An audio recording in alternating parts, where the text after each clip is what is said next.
and welcome back to my channel. Bonsoir et bienvenue sur ma chaîne. My name is Muriel and this evening I'm going to do something a little different. Something I don't think I've ever actually done on my channel. I have done like one or two book hauls, but then thought to myself, I don't really care about doing these or TBRs because I basically talk about the books I'm going to read at the end of my monthly wrap-ups. However, this time I'm going to do a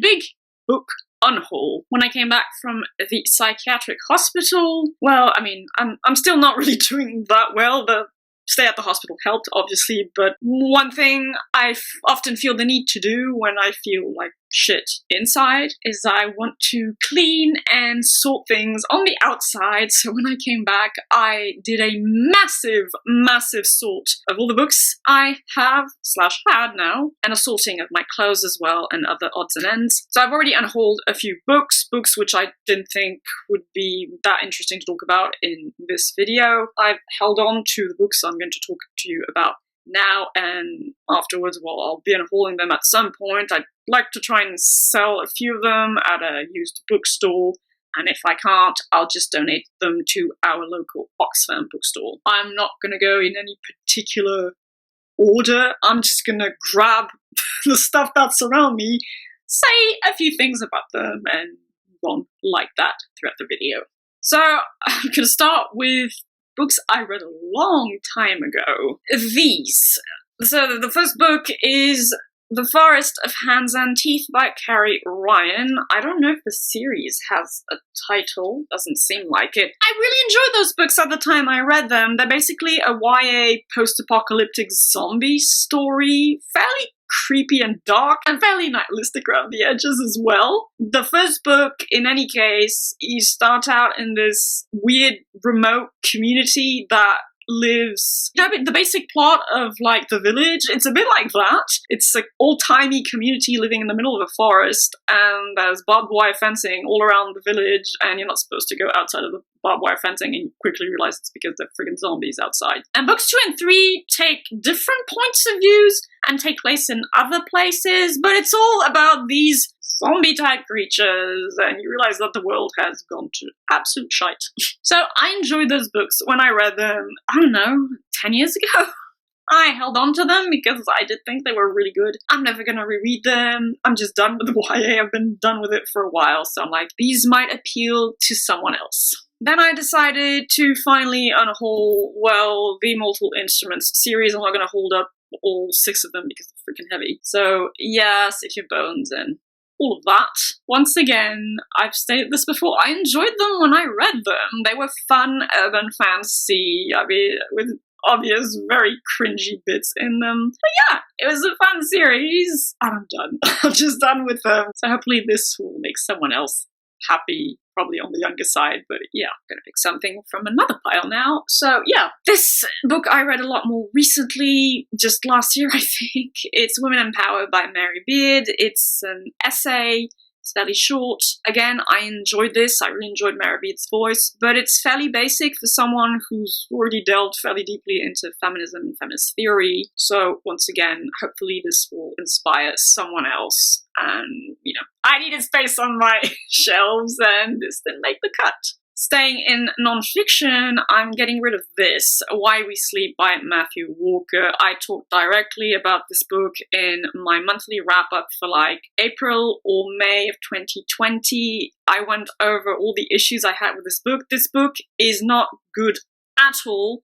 The basic intent behind it, I think, is benevolent, I guess. I mean, the idea that you should encourage people to value sleep as much as diet, exercise, or reducing stress is very good. I strongly encourage people to care about their sleep. Sleep is fundamental to health and mental health. But the way the author went about presenting the data about sleep was just not good. Next to no references, a lot of tall claims that are not backed up by the evidence at all, and just freaking people out, having an extremely condescending preaching tone, which I hate. I always hate that. And also, the man lied about his credentials, so again, I just felt very iffy about that. I would absolutely not recommend you read this. Do not read this if you have issues sleeping. Read something else or go see a doctor. Do not read this book. It's not going to help you. It's not going to make you feel any better. And even out of pure curiosity, science-wise, I'm sure there's something better out there than this. I'm getting rid of this, but there's a major caveat, is because I'm going to replace it with a nicer edition. I had bought this secondhand, as you can tell. I really enjoyed this. It's part of my Tolkien collection, but I realized that, well, there's a new edition coming out. It's already come out this year in hardback, I think, illustrated either by Alan Lee or Ted Nasmith, and I'm like, oh, you bitches! I need this! This one is going back to the secondhand bookshop, and at some point this year, I will be buying the paperback illustrated new edition. Then we have Utopia for Realists, a not-fiction book about, well, ways to get to a utopian state, I guess. Ways to, better the world, especially in economic terms. It talks about shorter work weeks, universal basic income, and then something else. I can't even remember. Again, it just wasn't very good. I actually agree with most of the basic ideas in there. I more or less am favorable to universal basic income, shorter work weeks, a overhaul of our uber consumerist capitalist society, etc., etc. But it wasn't terribly convincing in this book. The arguments were lackluster. The data he employed to back up said arguments was questionable, so just not very good at all, so not keeping this. More fiction now. Cersei by Madeline Miller, a booktube darling, as I understand it, as well as the other book by this author, The Song of Achilles, it's called. I didn't dislike this book, I was just incredibly underwhelmed and disappointed overall. It didn't have nearly as much mythology in it as I was expecting. It was definitely not a feminist retelling of the Odyssey. It wasn't that feminist at all, really. It was fairly slow and a bit boring in parts. It was very prettily written, sure, but it was a meh for me. In fact, I did a book review for this one. It's one of my first ever book reviews for my channel. As such, it's not as good as my later book reviews, but still. So, yeah. This one's going as well. And then we have Dead Astronauts by Jeff VanderMeer. I don't know why I have the hardback copy for this. I was expecting to get the paperback and then I got a hardback. Anyway, again, massive disappointment. As much as I am a fan of everything else I've read by him, this just kind of went over my head. Very experimental fiction, a lot of nonsensical bits, and just a bit too all over the place. For me, a bit too weird, even for me. So, yeah, disappointed, and now it takes up space, and no, it's going. 2 more books I'm getting rid of simply because I invested in prettier editions, not because I dislike them. In fact, I like them a lot. So we have Henry and June by Anaïs Nin. I got a Penguin Modern Classics version of it, which looks a lot nicer, and it's Anaïs Nin, I love her, so that wasn't an issue, it's just better edition. And Women on the Edge of Time by Marge Piercy. One of the most convincing utopias I've ever come across in literature. This is a really excellent book, an excellent piece of feminist SFF. Once again, I really enjoyed this book. I think I gave it an 8 out of 10 or an 8.5 out of 10, so I just replaced it with a much prettier Penguin edition, so that's the reason I'm unfolding this one. A few novels now, in quick succession, I guess. So, The Chrysalids by John Wyndham. Again, I think I read this last summer. I definitely mentioned it in one of my monthly reading wrap-ups. It was a 6 for me. I basically had a rule while I was sorting through my books. Anything under a 7 out of 10 was going. There were a few exceptions because sentimental value or particular point of interest, but generally speaking, I was getting rid of any book that scored below a 7 out of 10. So this didn't make the cut. It was still an interesting read, but ultimately, even though the theming was interesting, it was delivered in a weird way. The pacing was a bit strange as well, and I didn't quite like the preachy overtones regarding hive minds and future humans, etc. So, again, it's going. Then we have The City in the City by China Miéville. However much I love what I've since then read by China Miéville, this one, again, fell a bit flat for me. See, this one I think was just reaching a 7 out of 10, but ultimately I was disappointed and let down by the ending, and it just wasn't as good as Kraken or Embassy Town. So yeah, I'm letting this one go, but I'll be getting around to other books by Tony Miéville this year. So some go and some come in. And this, which I read this year in the month of January, Gods of Jade and Shadow. Again, it was alright. It was a nice little palate cleanser at the time I read it, but it didn't, sweep me off my feet. It was alright. I think it was too fast-paced. Ironically enough, you didn't get enough of the 1920s Mexico background, which I found a very interesting setting, and the mythology elements were really well done, and it had a touching ending, but ultimately, yeah, this is not a story I'm going to be revisiting in the future. I'm sure it'll make someone else happy. And shocker, I'm actually getting rid of a book by Ursula K. LeGuin, which I slightly feel bad about, but it's the worst, I guess, of the LeGuins I've read. It's like the only 6 out of 10 I've read by her. The Beginning Place, which is a novella in the fancy genre. It's a portal fancy into another world. It was really meh. I didn't really get the point of the story. The world building was extremely lackluster, even though the basic premise sounded really interesting. A world where it's perpetual twilight, which gave me like Zelda Twilight Princess vibes. But nothing much to it. There was a weird sex scene as well. There's no point to me keeping this. 2 graphic novel / graphic vignette collections. That's how I'm going to call it.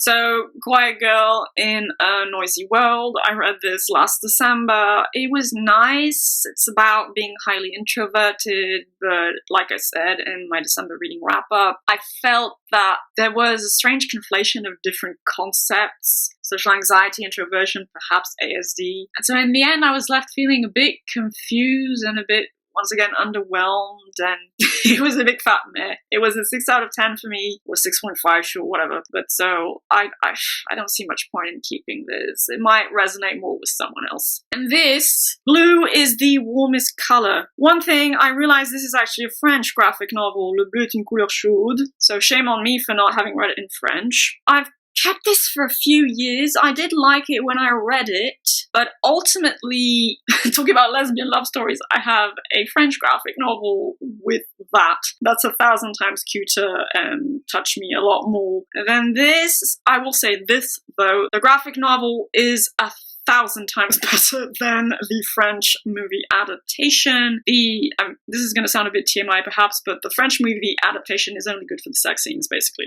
in my opinion. But then I'm not a big fan. I'm not a fan at all of French cinema, so I'm incredibly biased in that regard. So yeah, the graphic novel is a lot better, but ultimately, it is a moving story, yes, but once again, I didn't really vibe that hard with the art style, and it's more a story geared towards, I guess, younger people, or younger women in this case. And I mean, the other graphic novel I read featured young characters, but more young adult than teenagers. So yeah, I'm just not keeping this. Then 2 short story collections.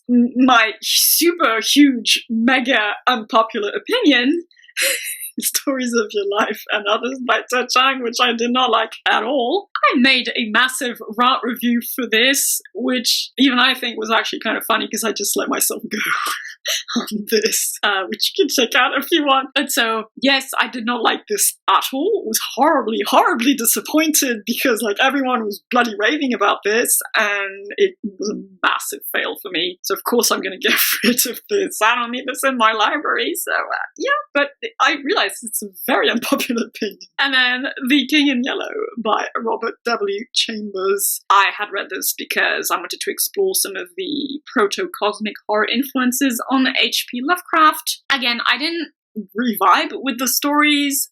It's also a bit strange because you've got just like 4 stories which are cosmic, proto-cosmic horror, which revolve around this fictional play called The King in Yellow. And then you've got like 2 stories which are a bit fantastical, and 3 or 4 stories which are straight up literary fiction.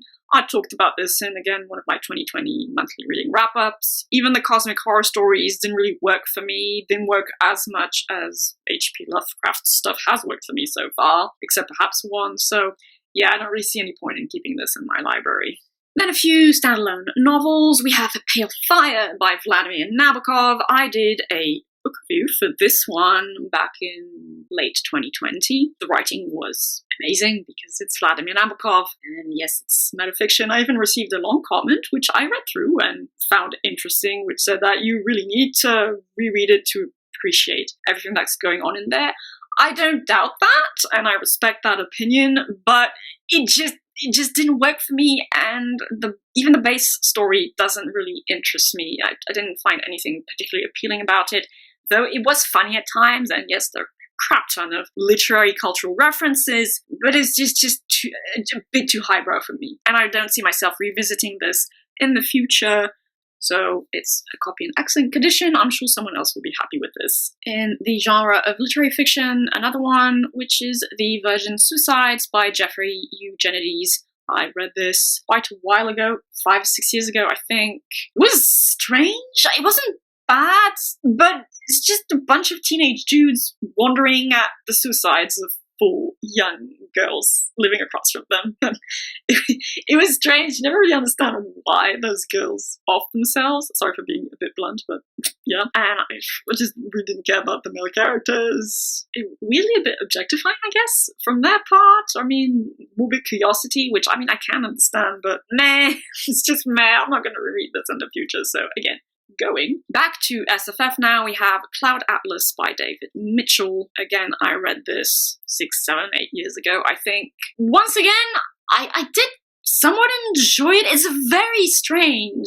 I mean, the way it's structured, I've talked about this before, but I mean, each chapter follows a character through time, and it leads up even to a post-apocalyptic future. And then after that central chapter, it regresses back to the same characters you had in the beginning, and it's, without spoiling anything, it's basically somewhat about reincarnation, and there are elements of sci-fi and post-apocalyptic fiction. It was different, but ironically, I think the movie moved me more than the novel did, which is pretty rare, but I guess I enjoyed the movie more than the book. It was interesting, but again, I'm not gonna reread this in the future. And then 2 books in the feminist or feminist adjacent dystopian category, riffing off of The Handmaid's Tale, basically. We have When She Woke by Hilary Jordan, which I did highly enjoy. Not gonna lie, I really like this. I really hesitated before deciding to unhaul it. In this book, basically, so abortion has been outlawed in the United States. A theocracy has taken power, and when you do commit the crime of abortion and other different crimes, you are stained a specific color. So you go to prison and they inject you with this pigment, and women who are guilty of having had abortions are stained red. And I think the doctors who help them are basically executed. And so the woman whose story you are told had an abortion, and it was the love child she had with a very popular pastor, and she didn't really want to have the abortion because she was very much in love with that man, but if she had had the baby, well, it would have caused trouble because it would have been born out of adultery, etc. And it was a very moving story, but I guess ultimately I'm not keeping this one because I have The Handmaid's Tale. It tops it.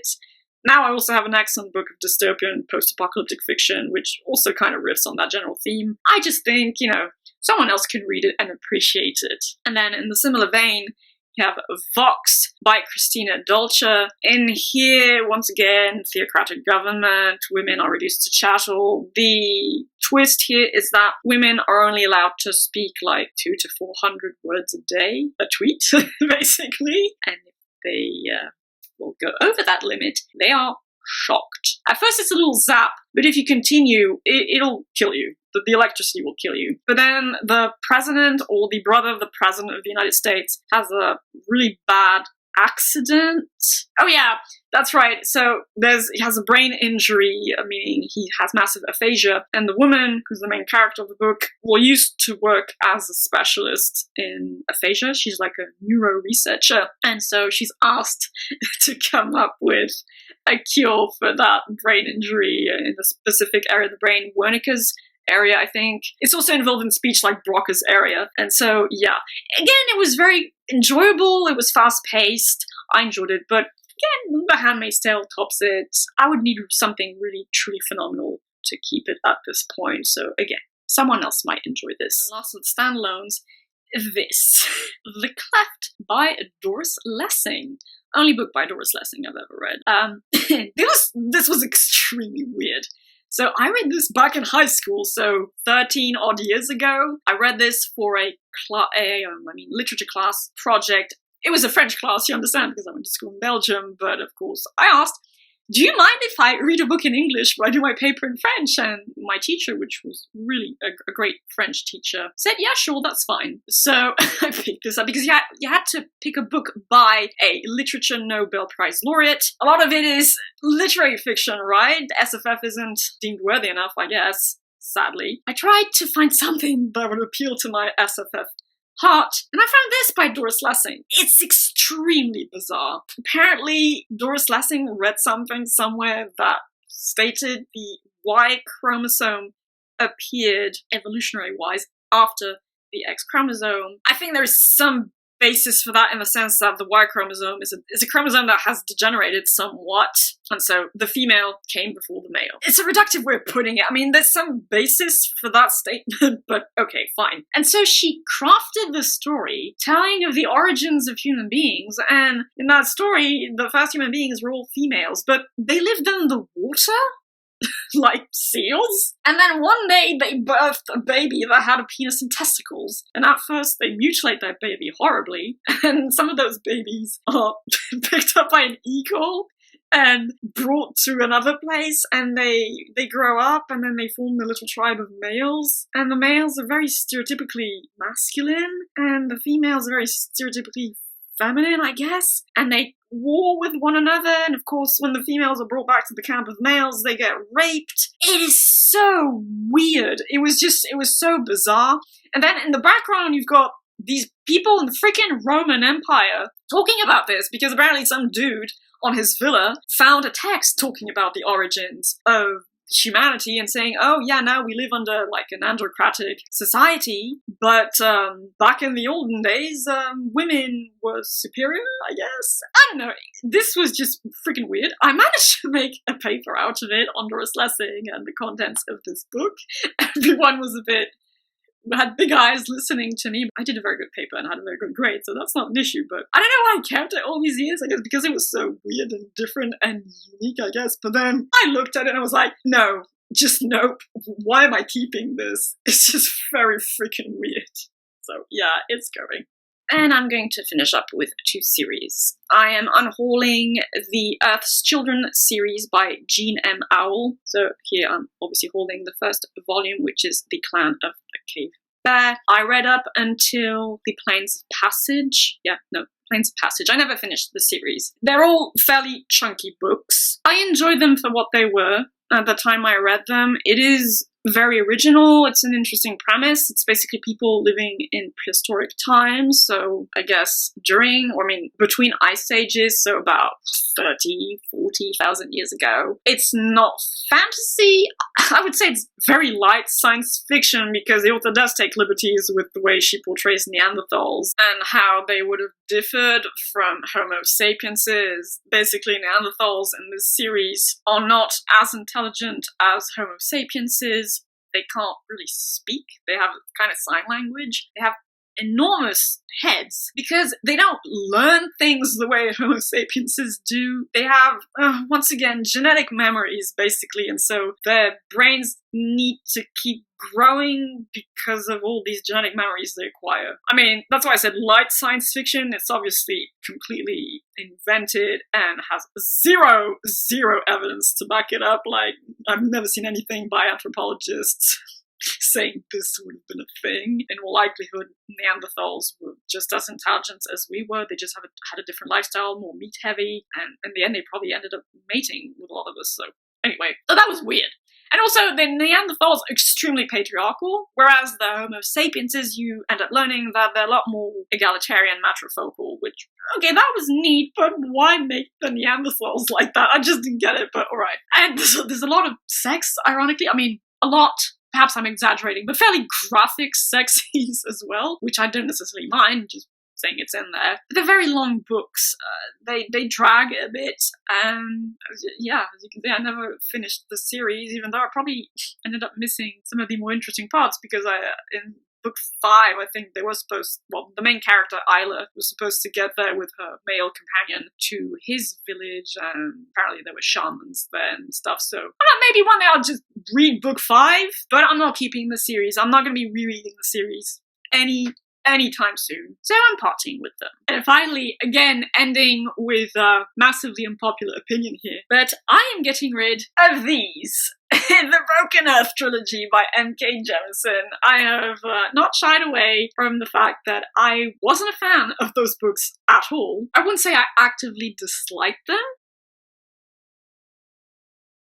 I thought they were alright. Again, probably a 6.5 out of 10 for me, compared to the way they were raved about by everyone on BookTube and Goodreads. So yeah, no, I wasn't a fan of that series at all. I didn't think it was that original. The magic system didn't blow my mind away. I mean, yes, there was diversity, which I enjoyed, with like polyamorous triad involving 2 men and 1 woman. There is a lot of theming about discrimination, and not colorism in this case, but I mean like discrimination against people who are different. I mean, a theming that's a bit heavy-handed. I didn't like at all a few elements of the world building, like the fact that the earth on which they live is malevolent and has a spirit that is angry. He's not, it's described as a he, which is weird given how most of the cultures around Earth have conceptualized the Earth as female, but whatever. He is not evil as such, but he's very angry because he was wronged by civilization in the past. But the way they talk about it is really weird. Like, the land on which they live is evil and they're afraid of it. Like, fine, there are horrible,